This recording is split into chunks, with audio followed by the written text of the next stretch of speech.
Welcome to the Tech Egg. Don't get scrambled. Enjoy the video.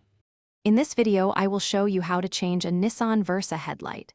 First, you'll need to gather a few essential tools.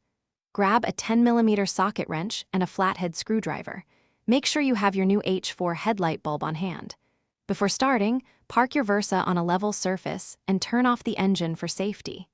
This simple preparation will make the process much smoother and quicker for you. Now, let's get to the headlight assembly.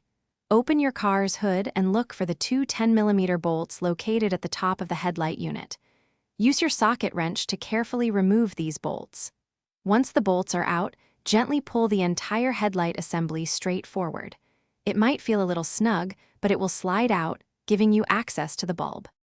With the headlight assembly out, you can now replace the bulb. First, disconnect the electrical connector from the back of the old bulb.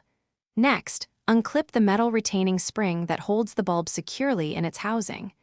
Carefully pull out the old bulb, being mindful not to touch the glass of the new H4 bulb. Insert the new bulb, ensuring it's seated correctly, then reclip the retaining spring. To finish up, reconnect the electrical connector to your new bulb.